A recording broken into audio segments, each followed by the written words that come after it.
wonder if I could do both of these things at the same time. I can. Interesting. All right. So good to see you guys on a Thursday night. Thursday night, when I see Thursday night, I think Cosby Show, because that's what was on. Family Ties was on after. This was must-see TV in the 1980s. So, okay. And not as good as Mondays to me because I liked MacGyver. But anyway, I'm killing time because no one's on yet. Feel free, if it's a replay, to fast forward till you see some action, which will be knee on belly attacks today. I can do it this way. That's cool. Nothing's perfect, is it? There we go. Decent. All right, those are the moves. Got it. So I got the moves in front of me. I'm ready to go. Give me un momento. Good thing about hanging out with Brad has been talking a lot in Spanish, because we do that Mexico to camp together. He wants to like kind of maybe live there one day. So he's working in Spanish all the time. And he just talks Mr. Madera, Greg Madera, Gregorio. So we're getting some Spanish in. All right. I have modest goals today. To go through some of the chokes. I'm going to do this with my grappling dummy here so it's a little clearer for you guys, but my goal is to go through some of the chokes that we covered in the Monday Brain Dump when I talk about Brad Wolfson, talk about Brad who runs Soulcraft Jiu-Jitsu in Hamden. It's a sister school. I encourage you, when things are normal, to visit. And his guys are great. The vibe is like really I think his vibe and I are slightly different, and teaching style are slightly different. But we come from the same place, and our students really enjoy the same vibe. It's like we're both like sort of family vibe schools. We both have a little bit higher median age, and it's a great group of people. So I've spent a lot of time socializing with them because they have socials online that I have been attending, and it's a great group of people. So we'll probably see their people, and you guys should go down there too. We covered. This actually is the day of the week that I'm going to cover the chokes that he showed that were new to me. So a little bit of this is new to me, and I'm going to show you all the details that I know, which are all the details he told me. And I haven't hit these live yet, though, a couple of these, and I'll tell you which ones, and I'll tell you what, I'm never going to be dishonest with you guys and pretend I know everything. I certainly don't. Okay. And the first one that I'm going to start with here is one of the ones that starts with my thumb in the collar, So sometimes when we're on the top of knee and belly, we start by putting 4 fingers across inside the collar. Just like we do from guard a lot of the time, just like we'll do from mount a lot of the time, you can do that from knee on belly. And we cover on Tuesday, if you want to rewatch Tuesday's class, which is still on our social media, a couple of good options from there. And then we started to get into what are some thumb options, right? If you remember, we chased the thumb in with this hand. We did a looping choke. What else did we do? The thumb was in.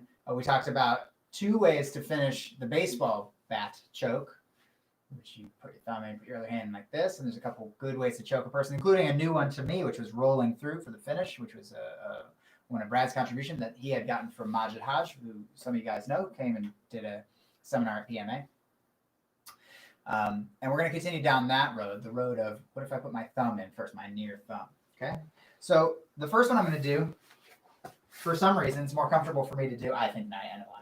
For some reason, it's more comfortable for me to do on this side. So I'm going to do it here. And I'm going to be knee on belly, which again, just as a reminder, knee on belly, the position should be my knee just about in the center of an X that runs shoulder to hip. And on my other foot goes out in the shoulder line. Okay, just to reestablish some basics. Now, if I don't put this hand in, like sometimes we do for stuff, but I put the near thumb in, sometimes we get here this way, right? There are times when I'm inside mount and I get grips and I sort of pop up to knee on belly and I'm here and I can even pull up on this and drive my knee. It's the more inhumane way to have knee on belly, which I highly recommend. But if you want them to move, I mean, that's the way it goes.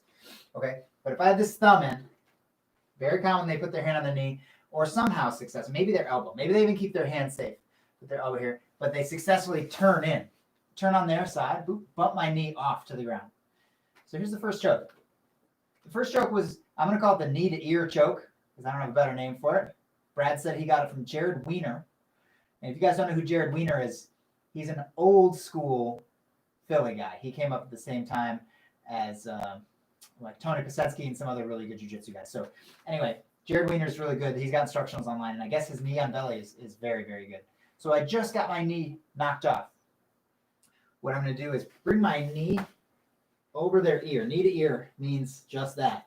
My inside of my knee, not my knee, but the inside of my thigh is going to go on the head. Now, when I do this, what happens in real life is just what's happening with this dummy. When I push down with the knee, I clear a little space between the shoulder and the head.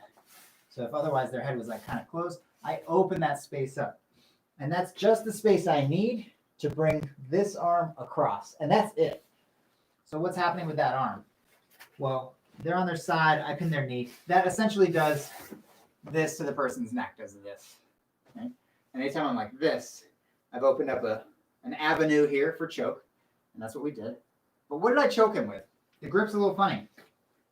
It's not what I expected. I expected Brad to do some turning his hand all the way over thing.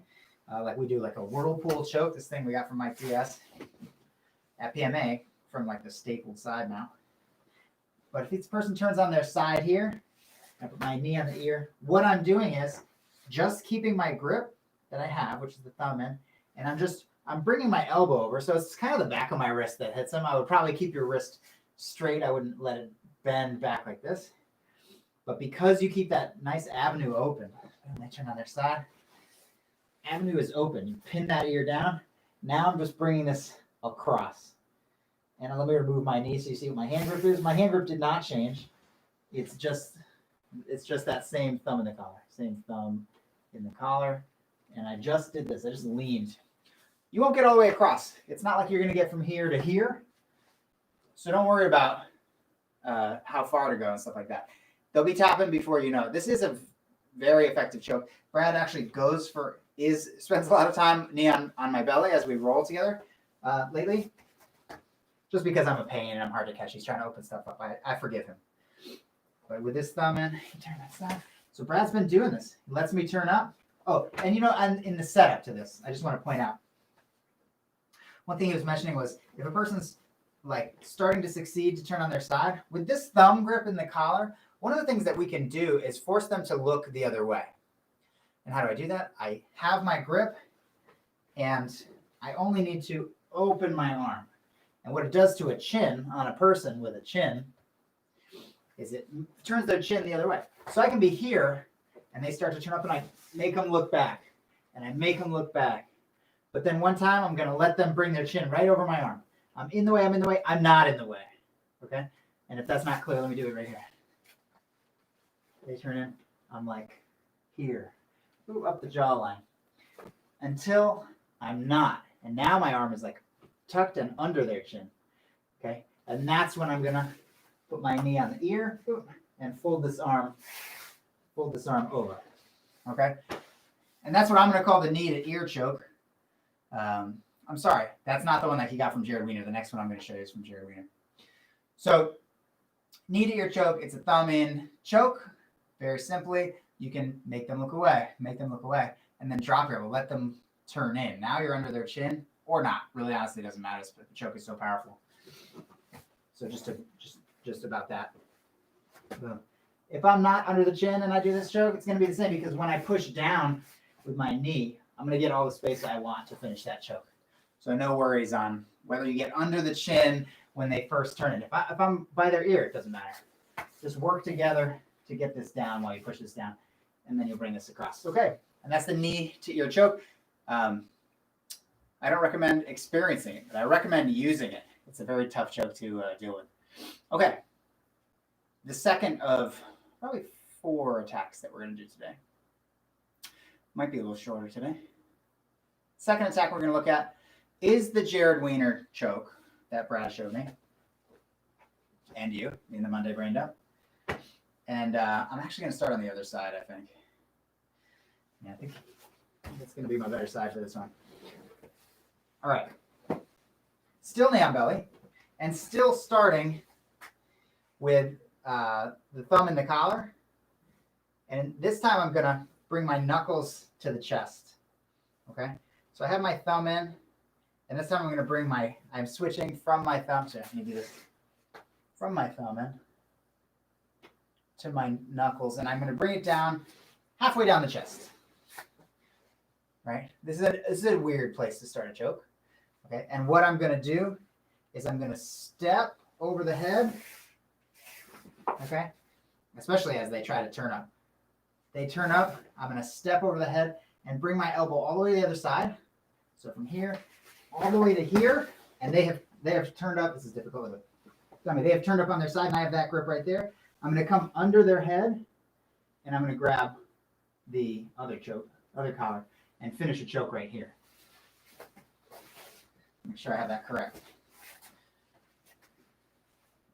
We're here. This? No. Yeah. Okay. So the person turns up and in from my knuckles on chest. I'm making sure I haven't forgotten a detail. They turn up, and I'm going to bring this grip all the way across as I bring me all the way across and behind them. Okay? Now I'm going to reach in and grab material here, and I'm going to finish basically just a cross choke here. I can sprawl, I can be flat, or I can be on my knees. I think all of those are fine things. But I have such a good deep grip here that choke finishes itself. One more time. Got my thumb in. It's definitely thumb in. And then this one slides down to the chest on the near collar. They turn in, and I'm going to put this over here and come behind them, and I'm going to come in here. Oh, I don't have to grab as high as the other lapel.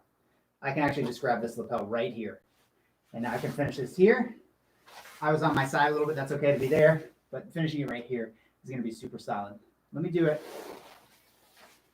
just a little bit closer to the camera right here. Okay.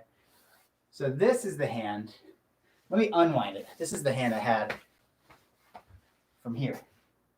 I slid down to the chest. They turned on their side. Right? And I came in, and I can grab, this same lapel. That's fine to grab this one. But you see right here, I have what I need for choking power right there. Last time, I think unwinding it's helpful to see it too there. My thumb in, slide my knuckles down. They turn on their side, probably pushing my knee. But no problem. I let it happen. I run around behind, and I reach under the head. Excuse me, turn on your side, please. Thank you. Reach under the head, and I grab this material right here. Now I finish this choke by bringing my elbows together and prying this one up, just like that. As a very cool gi choke. Okay, another. Again, the choke came from Brad showed it in the Monday brain dump, but it's a Jared Wiener choke. I am 100% putting this in my game. This is super sneaky. A choke is less sneaky when you start with a deep hand. People are like, oh God, that second hand comes, I'm going to be in trouble. When a hand is like down here, no worries. When I'm on knee on belly, and I take my hand out of the collar and put it on the chest, they're probably like, oh, good. Good. I don't have to have anything else going on here. They roll up on their side. They're still thinking good. I disappear from in front of them. They're probably still thinking good. All right, good. He's out from in front of me. Oh, wait a minute. Then they start to feel maybe a little tension here, but when your other hand comes in, it's over. This is a very good choke. I plan to get as much mileage out of in my next rolls as I can. Okay. Now, that's two fancy ones. I started with two fancy ones today. I also want to show you two basics. So besides chokes, there are other attacks that we can do on this poor individual who we're torturing with our knee that are like arm locks or shoulder lock, other things that we can do. Okay. And I'm going to do an arm bar on the far arm and an arm bar on the near arm.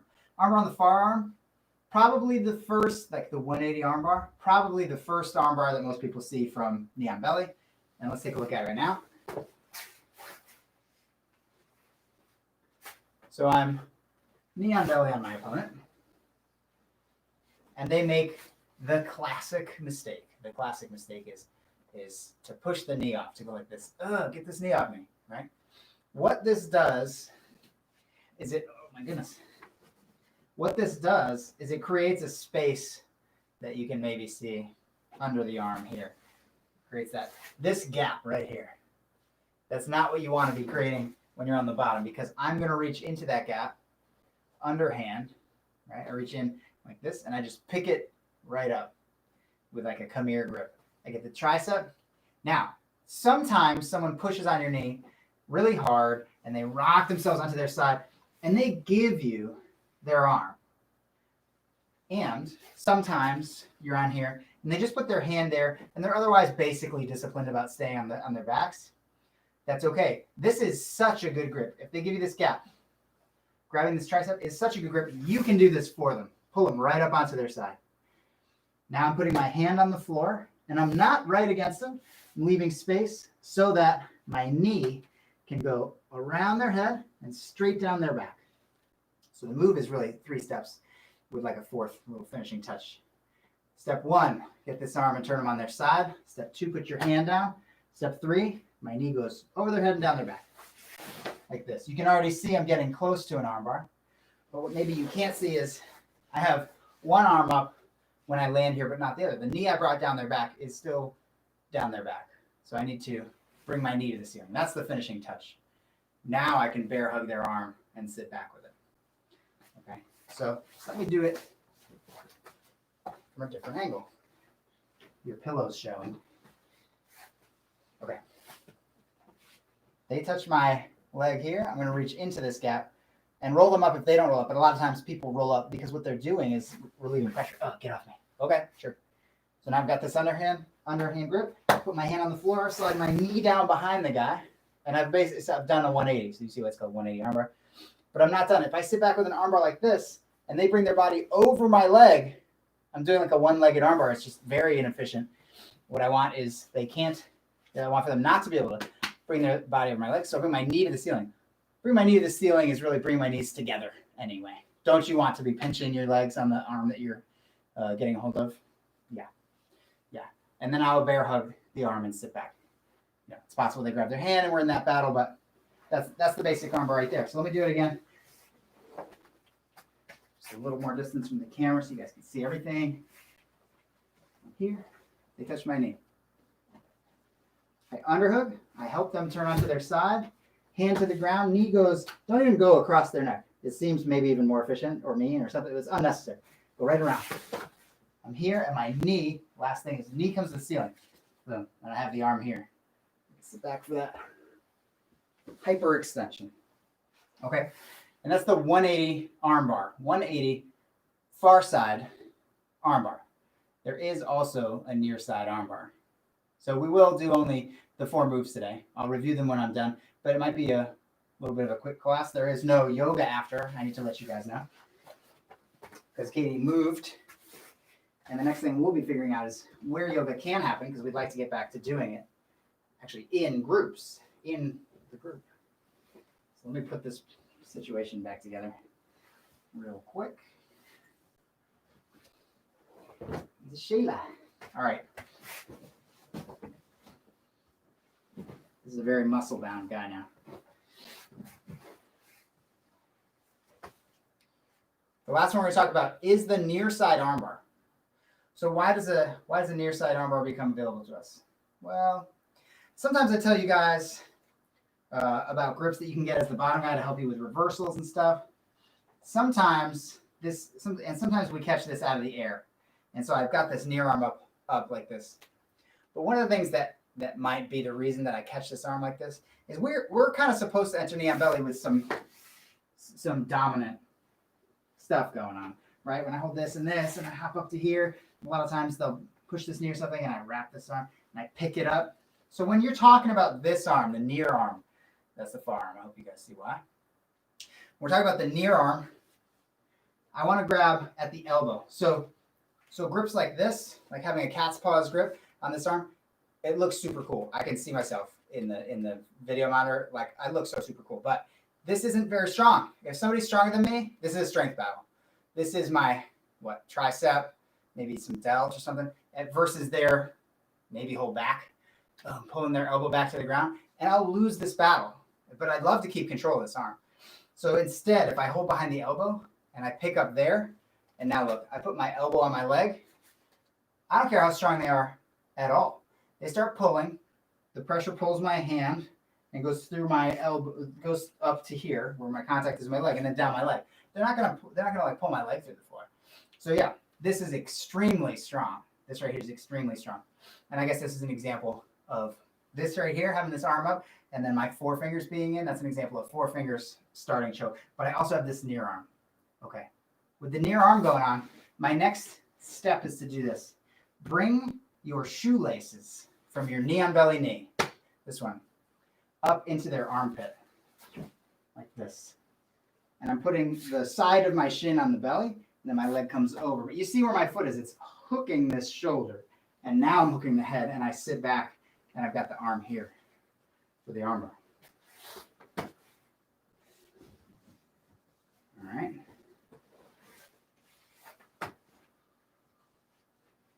I pick up the arm at the elbow, right? Boom, and I'm here and here.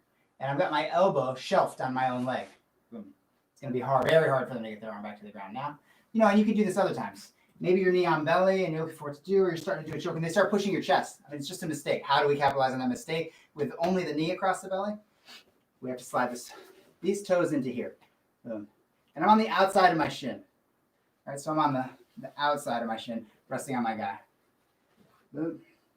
And I bring this arm across, step over, and sit. And I have control of this arm. I'm going to be catching the near arm in an arm bar. Last time, I'm here. Maybe they start pushing. I'm going to get a hold of it, or maybe I already had a hold of it. I'm going to put this in the armpit, bring the arm across, bring this leg over the head. And even though my foot is on the near side, so sometimes it seems like when we learn arm bars, hey, don't I want to have both my legs, across the chest? Don't I always want this for an arm bar? And yeah, that's good. But if you're hooked on something, you're hooked on their shoulder here, and you close your knees together, don't worry. They're not going to be able to get out very easily. There's some escapes that appear on their radar if you do that. But they're difficult, and if you're quick enough with this armbar, it should be a non-issue. Okay, so that's the last move, near side armbar. So we did a far side armbar, basic, 180. Near side armbar, and we did 2 chokes. One was the knee on ear choke, and one was the Jared Weiner knuckles to chest choke. So real quick, each one, just because I know I'm taking mental inventory. This is probably helpful for you too. Thumb is in. Guy puts his hand on my knee, turns in. I'm going to put my knee on his ear, clamp down so there's room for my arm to come across. Head down. There's this nice avenue for my arm to come across. That was the knee to ear choke. The Jared Weiner knuckles to chest choke was we were here. Oh, this person is a mutant now. So sorry about your situation. There we go. Somewhat better. Much better. I have my thumb in. I bring my knuckles, that's switching to my knuckle, 4 fingers in, knuckles to chest. They turn in. I put this over and I run behind. Put this over, run behind, turn all the way side, please. Right, they're trying to get away. I just grab material here, and I can finish this choke right there. Armbar on the far side situation was they touch my knee. Why do we see so many moves that come from them touching our knee? Isn't that a big no-no? Yeah, but I'm sure someone could put their knee on your stomach till you touch it. It's terrible being here. People make this mistake. I make this mistake. People make this mistake. Okay, they do this. I'm going to underhook the arm, turn them on their side, hand on the ground, knee slides down. I put the armbar on, bring my knee to the ceiling to get that pinch. Sit back for the arm. And of course, we just did the near side armbar where maybe when I took the position, I was here. And when I'm here, I want to be at the elbow and shelf his elbow and shelf my own elbow on my leg. Or if he's pushing on my chest or whatever it is, I slide this leg in, my outside of my shin's on him. I step over the head, and I'm here. Catch the back of this armbar. That's 4 real good attacks for your knee on belly position. They add to the list of 5 or so that we did on Tuesday, so you can check that video out too. But the best one to check out is, if you don't want to see, imaginary stuff or me and a dummy, is me doing it with Brad from the Monday Brain Dump from this week, which would have been June 22nd or something was Monday. So go check YouTube for that or our social page, and I'll talk to you guys real soon. Thanks for being here with me. It's good to see everyone. Take care. Turn off YouTube. Take care, guys.